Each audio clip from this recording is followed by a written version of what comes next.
Hello viewers, I'm your host Shivangi Mishra with another episode of South Asia Focus. Let's begin the show with India-Thailand Joint Commission meeting, which aimed to take partnership between the two countries. India's External Affairs Minister S. Jaishankar and Thailand's Deputy Prime Minister Bahida Nukara reviewed the progress in wide-ranging areas of bilateral cooperation, including in defense and security, trade and investments, connectivity, science and technology. India's bilateral relations with Thailand are rooted in history, age-old social and cultural interactions and extensive people-to-people contacts. A report. The talks between India's External Affairs Minister S. Jaishankar and Thailand's Deputy Prime Minister Bahida Nukara took place at the 10th India-Thailand Joint Commission meeting. The two ministers reviewed progress in wide-ranging areas of bilateral cooperation, including in defense and security, trade and investments, connectivity, science and technology. Bahida Nukara was on a visit to India from February 25th to 28th. During his visit, both the countries signed MOU for academic collaboration in Ayurveda and Thai traditional medicine. Moreover, New Delhi welcomed Thailand's decision to co-lead the maritime ecology pillar of the Indo-Pacific Oceans Initiative. India's bilateral relations with Thailand are rooted in history, age-old social and cultural interactions, and extensive people-to-people contacts. The shared link of Buddhism is reflected in regular pilgrimages to places of Buddhist interest in India by a large number of Thai people.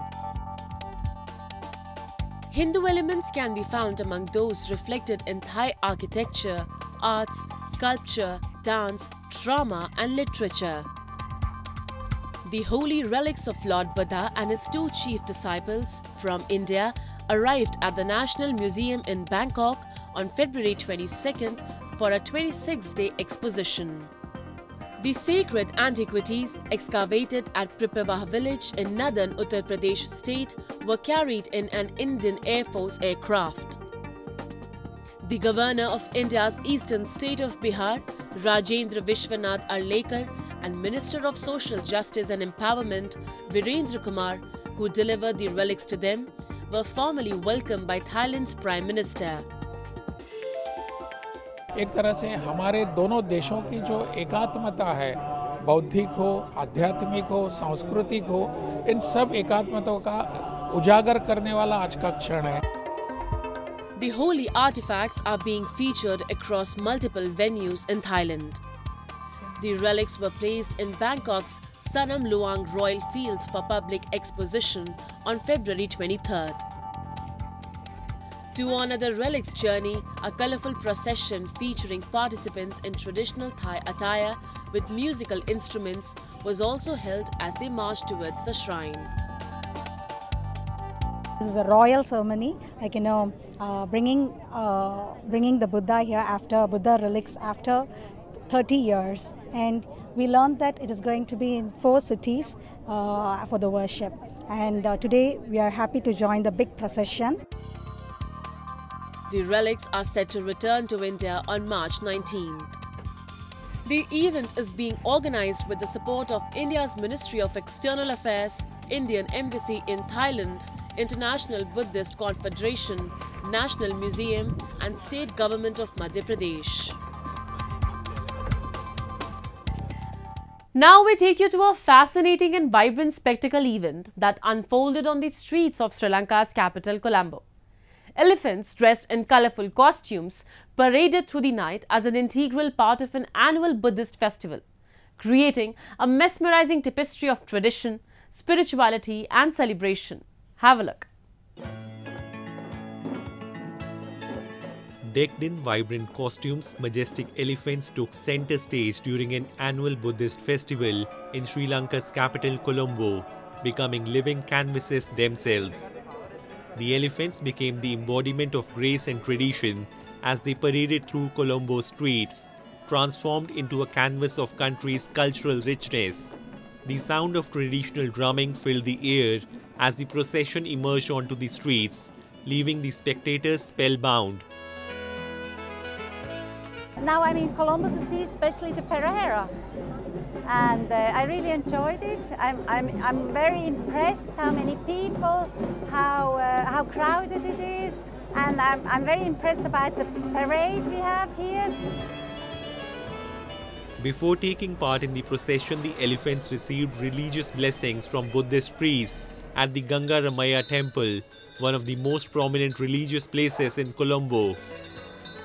During the festivity, traditional drummers and dancers also delighted crowds, consisting of both locals and tourists, who lined the streets to see the procession, known as the Navam Maha Perahera. The parade is held annually in February on a full moon day. The highlight of the event is the appearance of the sacred Buddha tooth relic on a decorated and illuminated elephant. Wowed by the colors, the dancing, the fun, the turnout. It's just a beautiful country. I'm glad I came, and it's significant to me because I get to experience something new in a different country. These elephants are not just participants. They are revered as symbols of wisdom, strength and compassion. The festival aims to honor these magnificent creatures and express gratitude for their role in the cultural heritage of Sri Lanka. And its spirituality and culture is aptly embodied by the Elephant Parade Festival. Time now for Asia This Week, the stories from across the コロナの時期ですね、大変困難な時期がございましたけれども、おかげさまで外国人、訪日外国人のお客様、円安の影響もあってかと思いますけれども、非常に快調に、ですね、回復をしてきております。関西空港におきましては、約7割の方が訪日の外国人ということになっております。そうした方がより良い思い出をですね、作って帰っていただこうということで、日本をより感じていただける、そういった空間づくりを目指しております。最もですね、力を入れているのがウォークスルー型の免税店になります。こちらは日本でも最大規模の免税店になりまして、快適なショッピング空間を提供しているということになります。こちらの JCB スペシャルオファーズでは JCB が海外会員向けに提供しているキャンペーンを紹介しています。こちら英語をはじめとして7言語で展開されています。海外発行の JCB カードを利用すると後日1000円キャッシュバックを受けられます。飲食店だったり物販のお店でも1000円キャッシュバックを受けられます。またですね、JCB カードを利用して JCB カードの空港ラウンジを利用することができます。JCB ならではのベネフィットを提供することで JCB っていいな、JCB ってお得だなと、そういったことを感じてもらえるようにプロモーションを立ち上げております。The concept of satisfactory eating. That is what makes Osaka so unique. Visitors can enjoy a delicious meal and a substantial discount at this restaurant. これが旬のお魚の天然の本マグロとサワラになります。こちらは季節のお椀物ですね。インバウンドのお客様も、今日本料理は大変ブームとなっておりまして、生のお魚であったり季節のお野菜、日本には四季がありますので、四季それぞれ美味しい、とてもいいものがありますし、日本料理の特徴としては目でも楽しめて、味わっても楽しめると。あと食べた後に余韻も楽しめるというものが日本料理なので、器も含めて日本料理を楽しんでいただけたらと思います。The long-standing Kintetsu department store is located in Abino, Harukasu. It is anticipated to draw tourists from overseas because it has one of the biggest sales floor areas in the country. こちらの免税サロンで、海外発行の JCB カードとパスポートをご提示カウンターでしていただきます。弊社の VIP カードゴールドカードの方をお渡しさせていただきますので、もうそのままVIP カードをお持ちいただいて、例えば化粧品売り場でありますとかファッションのフロアであるとかレストラン街でお食事していただくのもいいと思いますし、 JCB 様とコラボすることによって今まで来られてないようなお客様にぜひアベノハルカス近鉄百貨店を体験していただきたい、このように思っております。Pakistan, where the former Prime Minister Imran Khan and his wife Bushra Bibi has been inducted in a graft case. They are facing the charges of receiving the bribe during Imran Khan's premiership. The latest charges follows a string of convictions against Khan in the months leading up to the Feb 8 national election, where his supporters won the most seats overall. Meanwhile, Imran Khan's party, Pakistan Tehreek-e-Insaf, has urged the International Monetary Fund to ensure conditionalities of good governance are met before any monetary grant is provided to Pakistan. A report. A Pakistani court on February 27 indicted former Prime Minister Imran Khan and his wife Bushra that they allegedly received land as a bribe during his premiership. Imran and his wife appeared in a court and pleaded not guilty in a graft case, alleging they accepted the gift of land from a real estate tycoon in exchange for large sums of laundered money. The case is the second to indict Khan and his wife over acts of corruption allegedly committed while the former cricket star turned politician was in office. Outside the court, Imran Khan's lawyer said that the latest indictment was related to Al-Qadir Trust, which is a non-governmental welfare organization set up by Khan and his third wife Bushra Bibi in 2018 when he was still in office. Prosecutors say the trust was a front for Khan to receive a valuable 60 acres of land in a district outside Islamabad and another large piece of land close to Khan's hilltop mansion in the capital as a bribe from a real estate developer, Malik Riaz Hussain, who is one of Pakistan's richest and most powerful businessmen. Hussain, who hasn't appeared before an anti-graft agency to submit his reply to summons issued to him last year, has denied any wrongdoing. Mr. Imran Khan, the former Prime Minister, and his wife, Madam Bushra Bibi, they were indicted in the accountability reference. This is the Al-Qadir Trust reference, and they pleaded not guilty to the charge. The case has now been adjourned to next week, which is Wednesday. This is also indeed imperative to highlight that the wave of political victimization is about to end now for the husband and the wife, because their appeals are now absolutely ripe for hearing in the High Court Islamabad. Despite all the troubles, Imran Khan's lawyer pretended to be optimistic in front of media, but political analysts believe cricketer turned politician will not get relief soon. We are very optimistic and hopeful, since prosecution's case is absolutely bogus, to say the least. They have been unable to prove the charge. The trial was concluded in the most objectionable and condemnable manner, and we are hopeful that they will be honorably acquitted from these charges within this week. The latest charges follow a string of convictions against Khan in the months leading up to February 8 national election, where supporters won the most seats overall. Khan has been in jail since August in connection with other cases and has previously denied the allegations. He had already been convicted in 4 cases with sentences of as much as 14 years in prison, including 2 on graft charges that also disqualified him from taking part in politics for 10 years. Meanwhile, Imran Khan's party, Pakistan Tehreek-e-Insaf, has urged the International Monetary Fund to ensure conditionalities of good governance are met before any monetary grant is provided to Pakistan. The party has urged IMF to ensure the audit of at least 30% of national and provincial assembly seats before considering any further bailout talks with the cash-strapped country. On the other hand, analysts say a new coalition government is likely to need more funds from the global lender after the standby arrangement expires in April.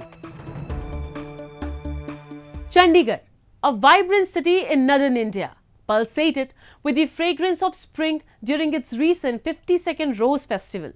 The event showcased a rich array of flowers, including over 800 varieties of roses, which transformed the garden into a visual and aromatic feast. Take a look.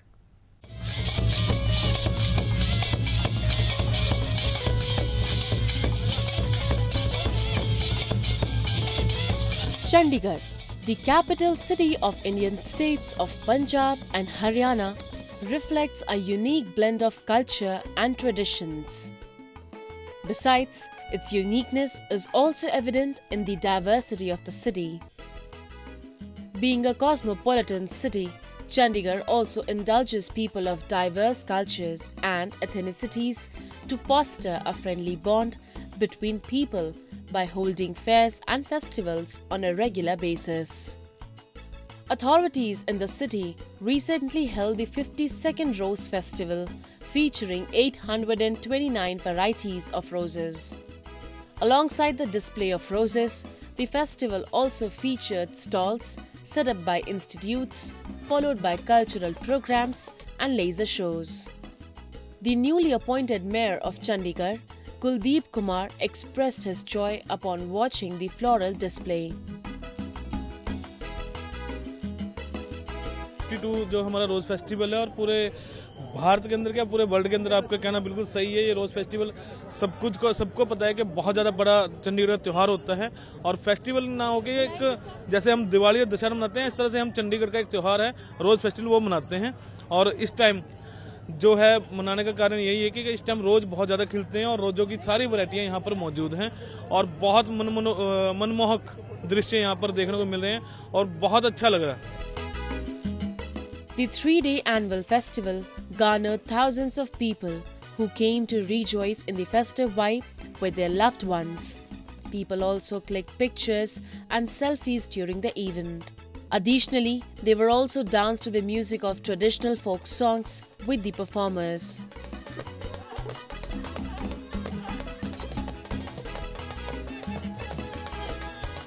जैसे मैंने यहाँ पे step in किया तो सबसे पहले जो entrance पे हर एक रोज़ के बारे में इतनी डिटेल में बता रखा है, कितने टाइप्स के रोजेज़ होते हैं। It was a wonderful experience I have get in their. हमने जो यहाँ पे इतने ब्यूटीफुल स्टॉल्स लगा रखे हैं, सभी इंस्टीट्यूट्स आ रखे हैं यहाँ पे, सारों ने अपनी अपनी आर्ट फॉर्म को इतने अच्छे से रिप्रेजेंट कर रखा है। हम उनसे पूछते हैं कि आपने किस तरह बनाया, तो वो अपनी एक्सपर्टीज़ हमसे शेयर करते हैं, अपना एक्सपीरियंस शेयर करते हैं, तो वो सुन के बहुत ही ज़्यादा हमें बहुत अच्छा लगता है। 8 साल से हम यहाँ पे आ रहे हैं, हमारा बेसिकली हम 2 ईयर से हम यहाँ पे परफॉर्म करें, पर हमारे सीनियर्स जो हैं वो 8 साल से यहाँ पे बूथ लगा रहे हैं। A major highlight of the 52nd Rose Festival 2024 was the Zero Waste Zone, focusing on stability, creativity, novelty and inclusivity. Additionally, various stalls set up by self-help groups underscored the commitment to stability and community empowerment. बहुत ही lively माहौल है और चंडीगढ़ की शान है रोज़ festival. ऐसे लग रहा है पूरा चंडीगढ़ उमड़ा हुआ है रोजेज़ को देखने के लिए और इसको एक फेस्टिवल के तौर पे मनाने के लिए सब एकत्रित हुए हैं, सब खुशियाँ मना रहे हैं। Such festivals not only provide a glimpse into India's cultural vividness, but also nurture a strong bond among people. Away from the chaotic lifestyle, they give individuals a break to restart their life. Chandigarh's Rose Festival symbolizes commitment to promoting cultural heritage. And with that, we come to the end of this week's episode. See you next week. Goodbye and take care.